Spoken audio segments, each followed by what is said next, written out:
ಸುರಭಿ ಸಿಕ್ಕಿದ್ರು ಮಾತಾಡ್ತಾ ನಿಂತ್ಕೊಂಡೆ. ಎಲ್ಲ ಕೇಳಿಸ್ಕೊಂಡೆ. ಅಲ್ಲ ಪದ್ಮಿನಿ, ಅವಳಿಗೆ ಎಲ್ಲ ನೆನಪಿದೆಯಲ್ಲ, ಅದು ಹೇಗೆ?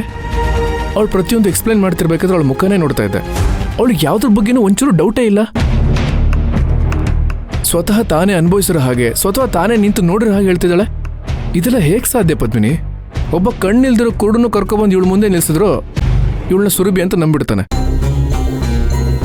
ಆದ್ರೆ ನಕುಲ್, ನಮಗ್ ಕಣ್ ಕಾಣತ್ತಲ್ವಾ, ಎಲ್ಲನೂ ಬ್ಲೈಂಡಾಗಿ ನಂಬಕ್ಕಾಗಲ್ಲ. ನೀವು ಮಾತ್ರ ಅಲ್ಲ, ಅವಳು ಇಷ್ಟೊಂದು ಡೀಟೇಲ್ ಆಗಿ ಎಲ್ಲ ವಿಚಾರನೂ ಹೇಳ್ತಿರೋದ್ರ ಬಗ್ಗೆ ಮನೆಯವರಿಗೂ ಕುತೂಹಲ ಇದ್ದೇ ಇದೆ. ಇರ್ಲಿ ಬಿಡು, ಇದನ್ನ ಇತ್ಯರ್ಥ ಮಾಡೋದಕ್ಕೆ ಇನ್ನೂ ಬೇಕಾದಷ್ಟು ಸಮಯ ಇದೆ. ಈಗ ನಿನ್ನ ಆರೋಗ್ಯ ಹೇಗಿದೆ? ಹೊತ್ತೊತ್ತಿಗೂ ಸರಿಯಾಗಿ ಊಟ ಮಾಡ್ತಿದ್ದೆ ತಾನೆ? ಟ್ಯಾಬ್ಲೆಟ್ ಎಲ್ಲ ಸರಿಯಾಗಿ ತಗೊಂತಿದ್ಯಲ್ವಾ? ಅಥವಾ ಇದ್ರ ಬಗ್ಗೆನೇ 3 ಹೊತ್ತು ಯೋಚನೆ ಮಾಡ್ತಿದ್ದೆ ಹೇಗೆ? ಹಾಗೇನೂ ಇಲ್ಲ ನಕುಲ್. ನಾನೇನೇ ಮರ್ತರು ನನ್ನ ಬಗ್ಗೆ ಕಾಳಜಿ ತಗೊಳ್ಳೋದಕ್ಕೆ ಭಾಗ್ಯಮ್ಮ ಇದ್ದಾರೆ, ರುಕ್ಕು ಇದ್ದಾಳೆ. ನೀವು ಅದ್ರ ಬಗ್ಗೆ ಏನೂ ಯೋಚನೆ ಮಾಡಬೇಡಿ. ನಮ್ಮ ಟೈಮ್ ಹೇಗಿದೆ ನೋಡು ಪದ್ಮಿನಿ. ನೀನು ನಿಶ್ಚಿಂತೆಯಿಂದ ಇರಬೇಕು ಅಂತ ಹೇಳಿ ತವ್ರ ಮನೆಗೆ ಬಂದೆ. ಆದರೆ ಇಲ್ಲಿಗೆ ಬಂದ್ಮೇಲೆ ನೋಡು, ನಿನಗೇನಾದರೂ ಒಂದು ಚಿಂತೆ ಇದ್ದೇ ಇರುತ್ತೆ. ಬರೀ ನೋವು ಸಂಕಟ ಅನುಭವಿಸ್ತಾನೆ ಇದೆಯಾ. ಅಜ್ಜಿನ ಕಳ್ಕೊಂಡೆ, ಸುರಭಿ ಆಪತ್ತಲ್ಲಿದ್ದಾಳೆ. ಈಗ ಬಂದಿರೋಳ ಹೇಗೆ ಒಪ್ಕೊಳ್ಳೋದೋ ಗೊತ್ತಿಲ್ಲ. ಅಷ್ಟ್ರ ಮಧ್ಯೆ ನಿನ್ನ ಆರೋಗ್ಯದ ಬಗ್ಗೆ ಹೇಗೆ ಗಮನ ಕೊಡೋಕ್ಕಾಗತ್ತೆ ಹೇಳು? ನಿನಗೆ ಕಂಫರ್ಟ್ ಅನ್ಸಿಲ್ಲ ಅಂದ್ರೆ ಹೇಳು, ನಾನು ಬೇರೆ ವ್ಯವಸ್ಥೆ ಮಾಡ್ತೀನಿ. ಇಲ್ಲ ನಕುಲ್, ನಂಗೇನೂ ತೊಂದರೆ ಇಲ್ಲ. ನಾನು ನಿಮ್ಮ ಹತ್ರ ಒಂದು ವಿಷಯ ಕೇಳಬೇಕು ಅಂತ ಇದ್ದೆ. ಸದ್ಯ ಅಷ್ಟರಲ್ಲಿ ನೀವೇ ಬಂದ್ರಲ್ಲ.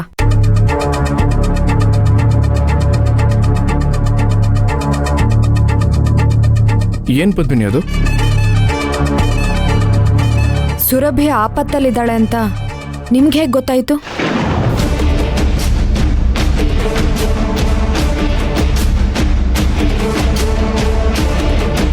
ಅಲ್ಲ, ನಮ್ಮ ಮನೆಯವ್ರು ಯಾರಿಗೂ ಬರ್ದೇ ಇರೋ ಅನುಮಾನ ನಿಮಗೆ ಹೇಗೆ ಬಂತು?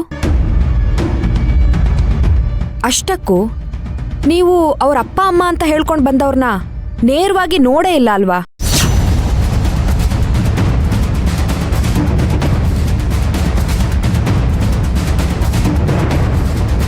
ಆದರೂ ಅಷ್ಟೊಂದು ಕರೆಕ್ಟಾಗಿ ಅವ್ರು ಸರಿ ಇಲ್ಲ, ಅವ್ರ ಜೊತೆ ಸುರಭಿನ ಕಳಿಸ್ಬೇಡಿ ಅಂತ ಹೇಳಿದ್ರಲ್ಲ, ಈ ವಿಷಯ ಎಲ್ಲ ನಿಮ್ಗೆ ಹೇಗೆ ಗೊತ್ತಾಯ್ತು?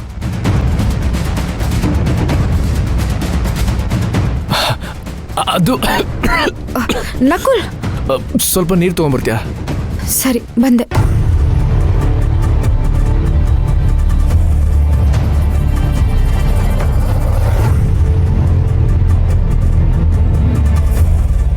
ನಕುಲ್, ನೀರು ಕುಡೀರಿ.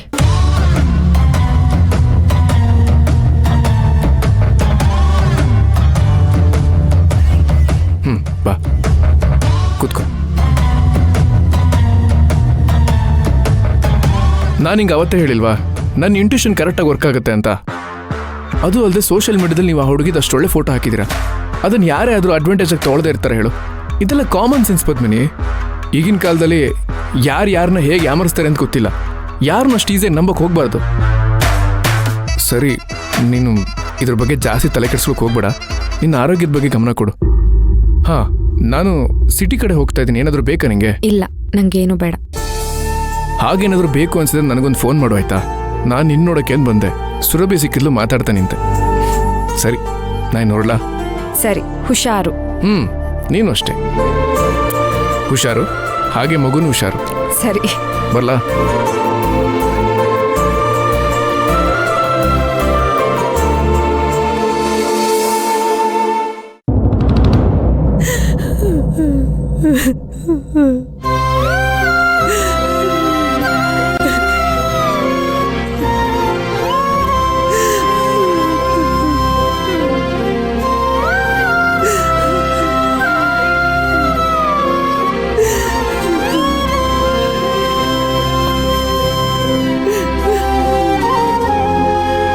ನಾಗು, ಸಮಾಧಾನ ಮಾಡ್ಕೊಳ್ಳೆ.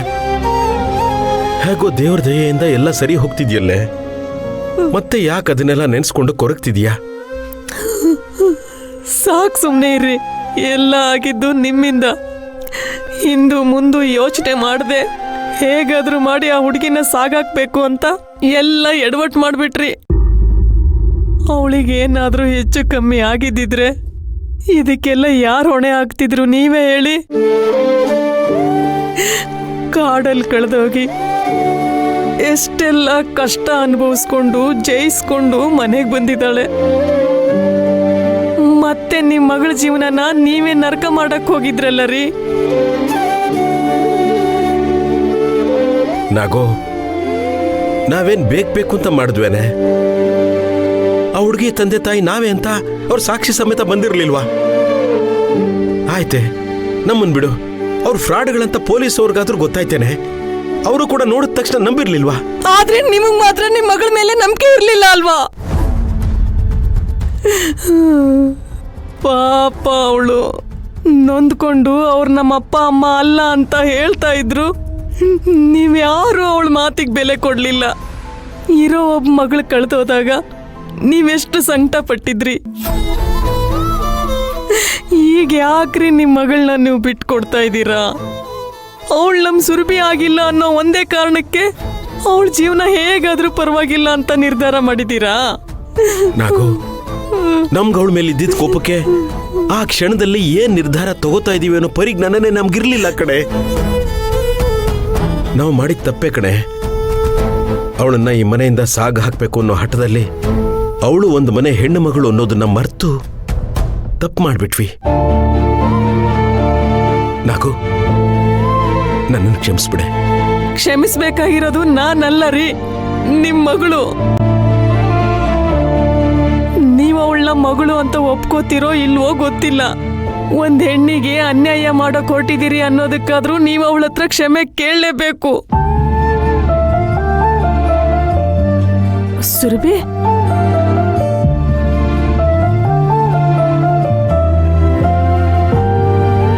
ಯಾಕಿಲ್ಲೇ ನಿಂತಿದೀಯಾ? ಬಾ ಒಳಗೆ ಬಾ.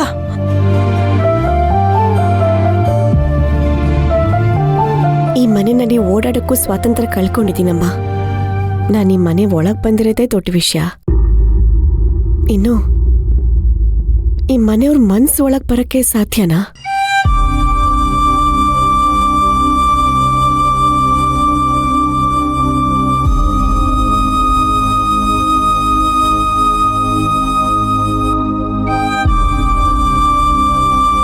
ನೋಡಮ್ಮ, ತಿಳಿದೇನೋ ನಮ್ಮಿಂದ ತಪ್ಪಾಗಿದೆ.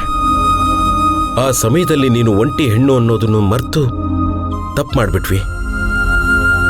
ನಮ್ಮಿಂದಾಗಿರೋ ಅಚಾತುರ್ಯಕ್ಕೆ ಕೈ ಮುಗಿದು ಕೇಳ್ಕೊತಾ ಇದ್ದೀನಿ, ಕ್ಷಮಿಸ್ಬಿಡಮ್ಮ. ಅಪ್ಪ, ಹಾಗೆಲ್ಲ ಹೇಳ್ಬೇಡ. ಹೆತ್ತೋರ ಆಶೀರ್ವಾದ ಯಾವಾಗ್ಲೂ ಮಕ್ಕಳ ಮೇಲಿರುತ್ತಂತೆ. ನೀ ನನ್ನ ಮಗಳು ಅಂತ ಒಪ್ಕೊಳ್ತಾ ಇದ್ರು ನಿಮ್ಮ ಆಶೀರ್ವಾದ ಯಾವಾಗ್ಲೂ ನನ್ನ ಕಾಯ್ತಾ ಇರುತ್ತೆ ಅಪ್ಪ.